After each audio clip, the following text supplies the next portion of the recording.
Welcome to Perspective and Potential, the space where we uncover fresh ways of seeing the world and unlock the incredible potential within each of us. I'm Abigail Strait, here with my co-host and mom, Gwen Fund. Together, we're exploring ideas, stories, and practical strategies designed to help you grow, shift your perspective, and step into a fuller, more intentional version of yourself. So, whether you're looking for a big life change or just curious about small, impactful steps you can take today, we're here to inspire, encourage, and support you along the way. If you want to learn more about us or stay connected, you can find us at perspectiveandpotential.com. Thanks for being here. Let's dive in and see where a new perspective might take you. Today, we're going to explore the relationships of marriage, why we enter them, and what makes them succeed or fail, and how can we cultivate lasting and meaningful partnerships. Marriage is one of the most significant relationships we experience, shaping our families, our traditions, our own personal growth. So today, we're diving deep into the realities of marriage, beyond the fairy tale. So let's get started. To start, why exactly do people seek out lifelong companionship and want to get married? Well, first of all, marriage is the fundamental birthplace of family life. Generally, children come into the world through a marriage relationship. Families have always, throughout history, been expanded through the in-law relationships, and cultures and traditions are established in marriage, and that helps each of us learn to navigate life's daily decisions, and it really does impact our worldview. But many people marry for a variety of reasons. Romantically, we like to believe it will be the fairy tale version of falling in love and living happily ever after. But we all come into the marriage relationship with our own expectations of what marriage really is.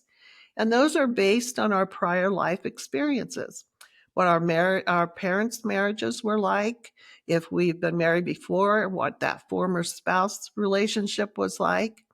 And of course, we all have personal needs that can play a factor in our desire to get married. We might be searching for security, stability, companionship. Maybe we have financial issues that we think will be solved through marriage.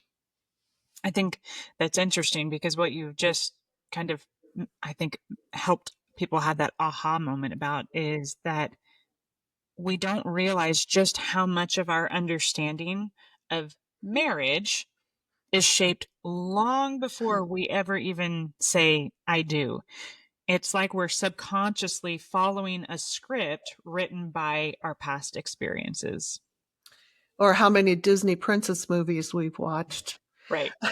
And most of us do mistake physical attraction for love. The truth is, physical attraction is more of a dopamine hit from our brains, and it is designed to draw us together, and it actually will bind us together for somewhere between 18 months and 2 years. It's kind of like a 2-year addiction. Mm. But after that, if the two people haven't worked together to build common goals and an enduring, trustworthy friendship, things can get a little rough. Usually by then, there's all those other life challenges like children, professions, or schooling. And those things start to take up the time and energy that used to be devoted to each other. So it takes cultivating all those relationship skills that we talked about in our last episode in order to make it through these other demands of life and to be supportive of each other at the same time. I think that is where people start to feel disillusioned. They assume that because the intense attraction has faded, something must be wrong with the relationship, when in reality, that's the natural course That's the natural shift into a deeper kind of love. What I have come to find is that every relationship, but especially marriage, actually becomes stronger when we grow through challenges together. Right. And real marital love is something that grows over time. And I think it's best exemplified by those older couples who've weathered the storms of life together for a lifetime. And they've grown together in a trusting relationship of shared memories and united goals instead of blaming each other for the trials and disappointments that have occurred through the years. So maybe we pause and we dive into that for a second. What actually is happening or going wrong when marriages collapse? Well, if you look at the studies, of course, the most common causes of divorce are infidelity, money issues, lack of commitment on one or both parties, addictions, and of course, communication problems. Okay. So before you dive a little deeper, because I think we're going to go into each of those for a moment here, but here's what I noticed about those issues that you just mentioned: infidelity, money, commitment, addictions. I think sometimes people see those as just isolated problems, right? That is why the marriage failed, right there. But the reality is that those are often symptoms of deeper disconnects. Well, there's definitely truth to that. Let's just look at the case of infidelity, for instance. We need to take a closer look at what that actually means and how it actually happens. So, marriage, when we come into marriage, it presupposes commitment and trust. We assume the promise, and a lot of us repeat it, that we'll have each other's back through sickness and health, good times and bad times. But after that 2 year dopamine addiction and the emergence of real life problems and responsibilities, a lot of people can start to rethink their situation. Someone at work or your social group starts to open themselves to your attention. And that dopamine hit can start all over again with the new person. Now, if we allow ourselves to continue that relationship, we're on the road to emotional infidelity as we strengthen the bond with the new person, which will in turn weaken the bond with our marital partner. So, as the new attachment grows, then we're setting the stage for physical infidelity. However, it is the emotional infidelity that causes the most pain to the marital partner because that's where the relational trust is broken. That is where the person made the decision to allow someone else to become more important than their spouse. And if we look at the money, money is also a big problem in a lot of marriages because people have so many different views on money, how to get it and how to use it. Should we save it for that nest egg of security, or should we spend it on memorable vacations and adventures? Who's going to control the money? Who's going to make the money? And do we have equal influence on what that money does in our life? And what's crazy about all of that is that it's not necessarily about the amount of money, and it's more about how it's managed and valued within the relationship. And that's why I think money is really no respecter of your socioeconomic situation, right? Whether you have a lot or whether you have a little, money can still be a problem. Absolutely. And then we can, of course, addictions in one partner can also exacerbate these problems because the addicted person becomes unable to fully participate in the relationship as an equal partner. But again, communication issues seem to be a major problem. And renowned marriage guru John Gottman has a list, and he calls it the four horsemen of the apocalypse. The first horseman is criticism. And by that, he means attacking our partner's character or personality rather than a specific behavior. Um, I get so upset when you do that is different than you don't even care. You don't even notice. I mean, that's where the difference is. And the second horseman is contempt. And when we speak to or about our partner with contempt, that is an open sign of disrespect for them. The third horseman is defensiveness. When we're having these problems of agreeing on something, denying responsibility or making excuses or meeting a complaint from your partner with a rhetorical complaint about them, those are all signs of defensiveness. And then the last horseman is stonewalling.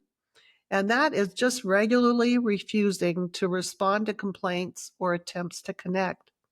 So Gottman says that when these four communication styles show up in a marriage, it is in serious trouble. And he's been able to predict with over 80% accuracy when a couple will divorce.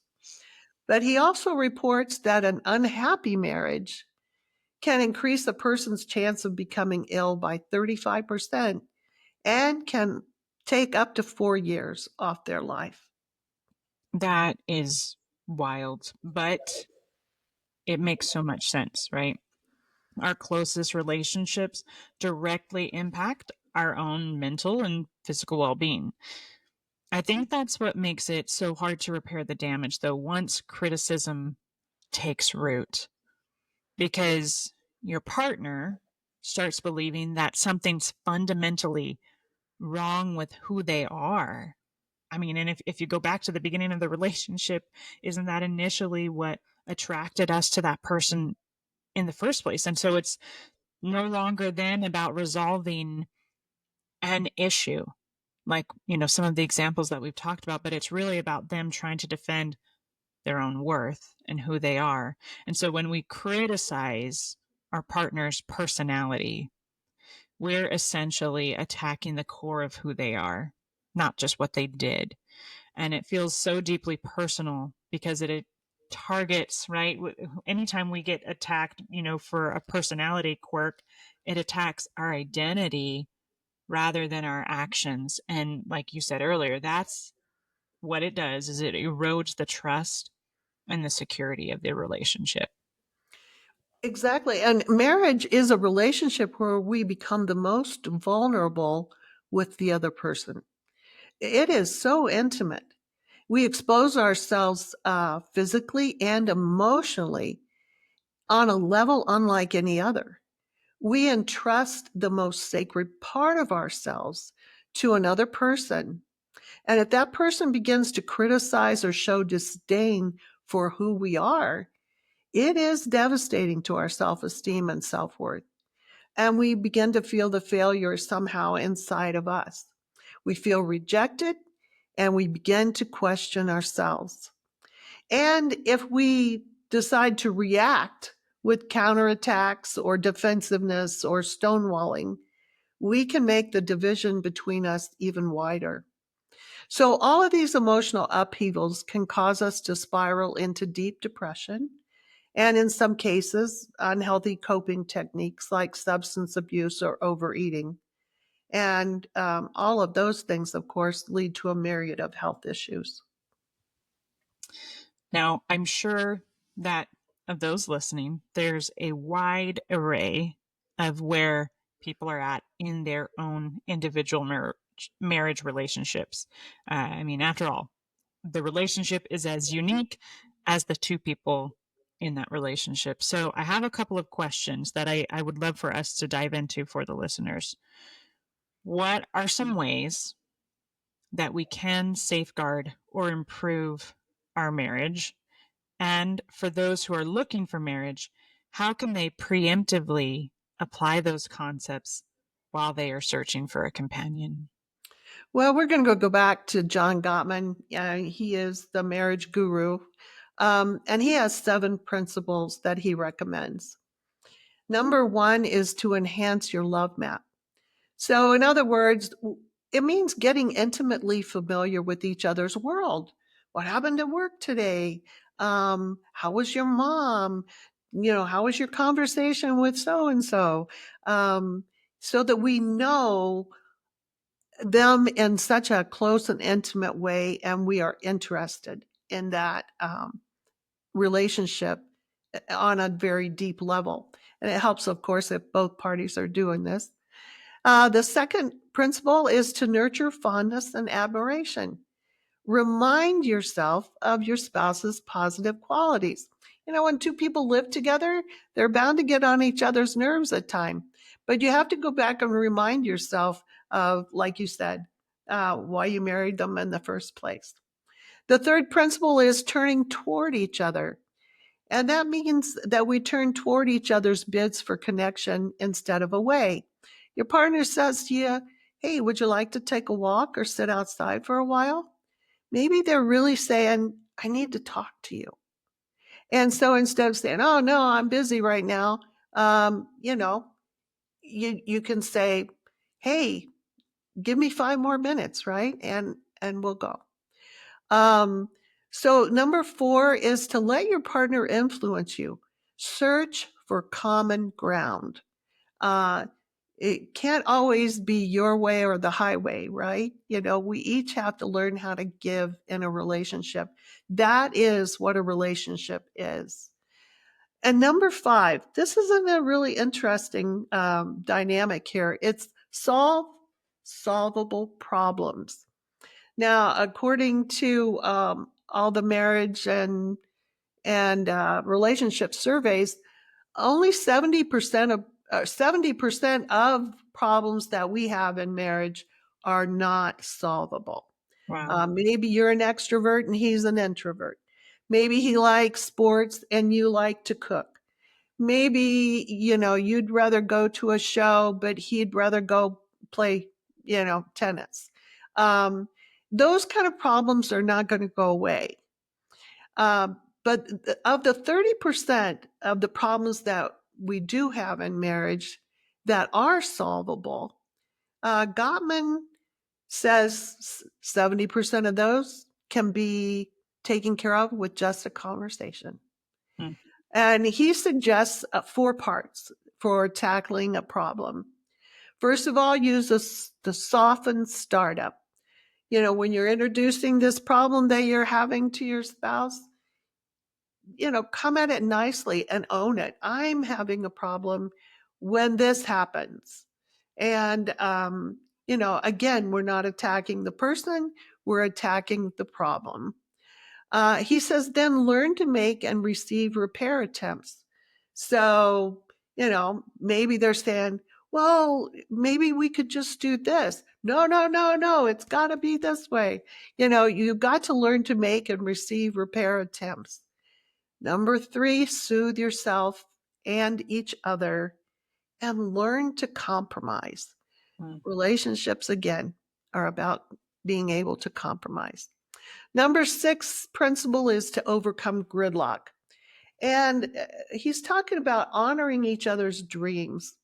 And again, we're back to the art of compromise.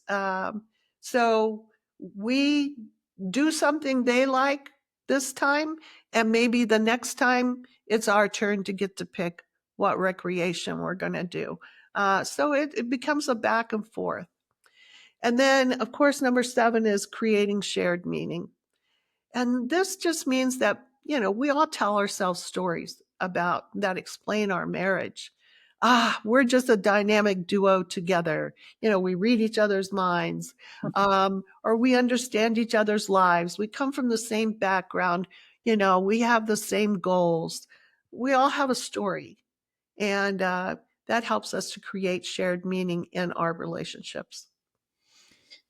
Those are fantastic recommendations. And I can even recall times in my own life and in my own marriage, where that has happened. Where Justin has done that for me, and I know how much.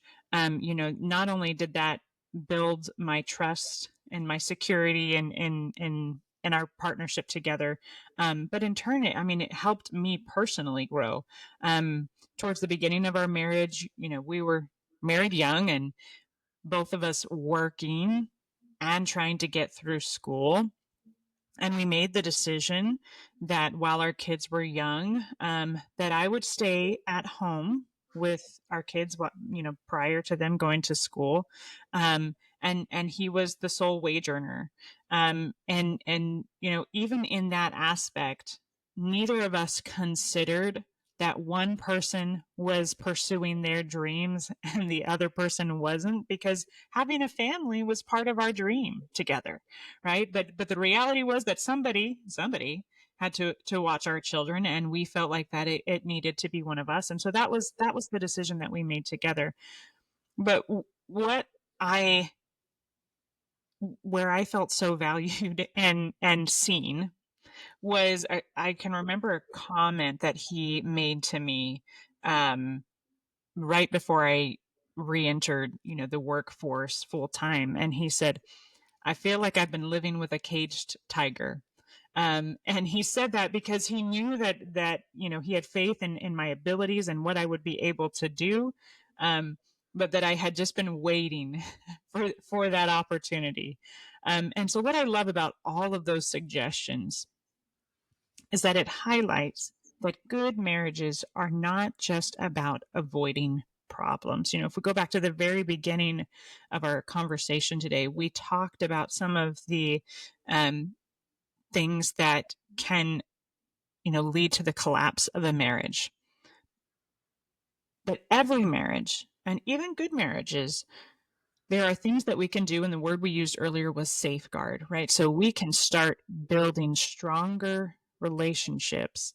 There are things that we can do that will enhance the connection and the meaning in our relationship together. And when we intentionally look for ways to build up and serve our spouse, it strengthens the relationship as a whole. Yeah. And, your story reminds me a little bit of your dad and me. So, your dad and I married young, and we started our family before either one of us had a clear vision of what our long term professional goals were.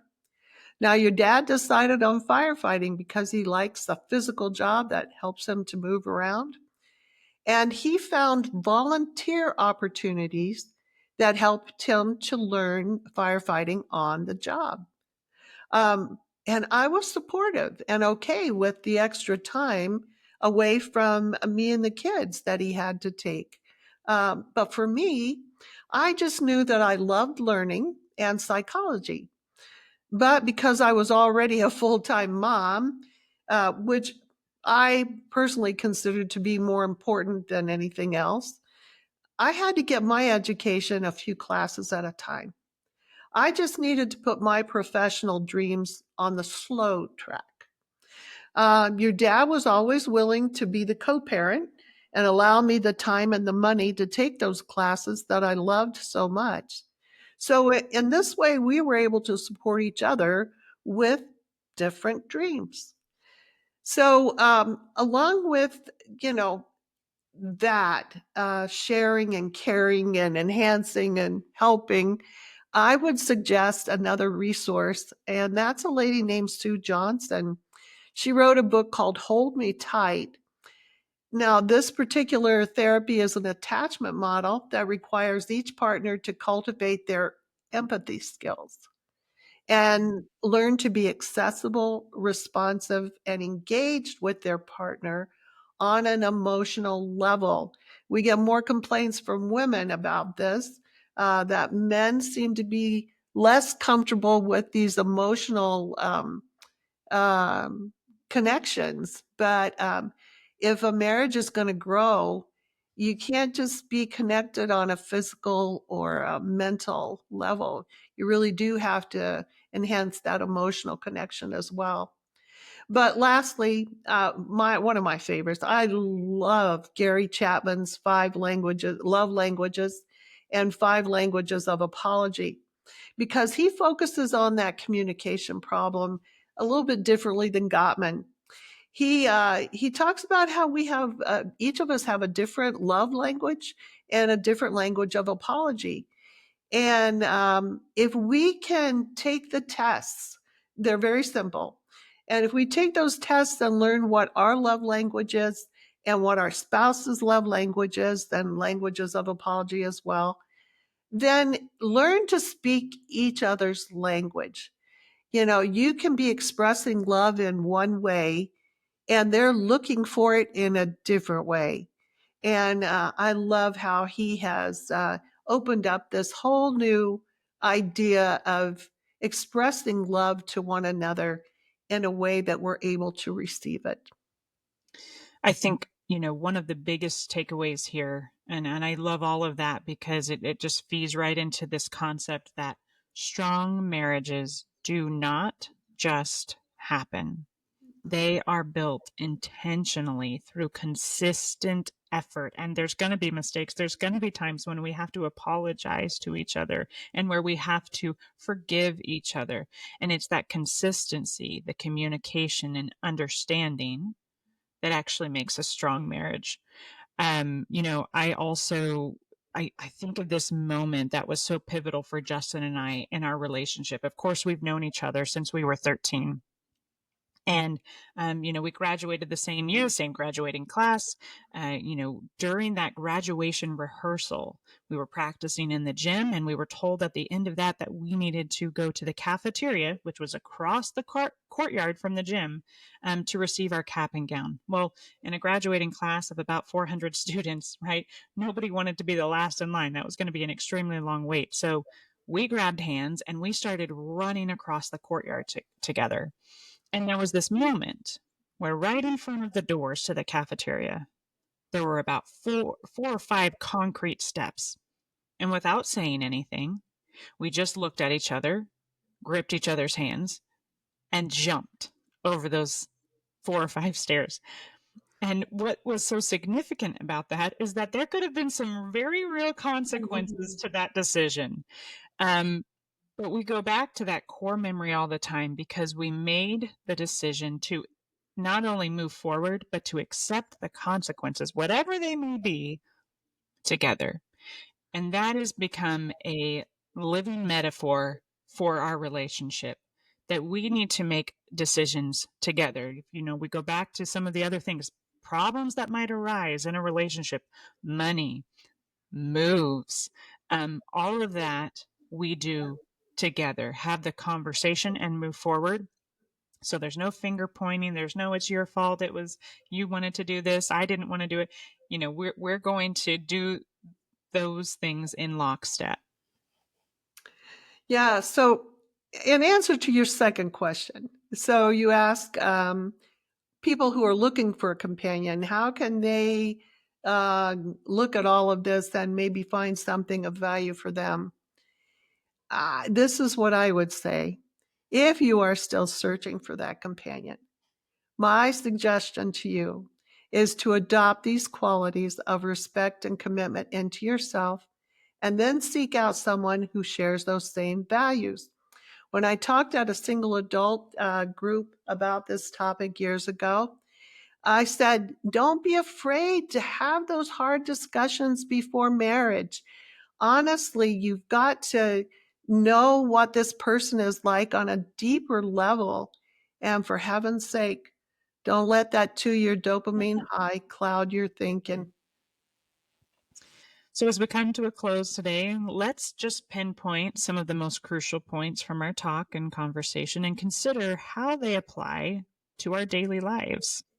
First, marriage is not just about romance. It's about commitment, communication, and a shared purpose. We've seen how marriages can break down due to infidelity, financial stress, addiction, or poor communication. But what we've explored and what we hope you have taken from this is that there are practical ways to intentionally safeguard and strengthen our marriages. As a recap, if we apply Gottman's 7 principles of enhancing your love map, nurture fondness and admiration, turn towards each other, let your partner influence you, solve solvable problems, overcome gridlock, and create shared meaning.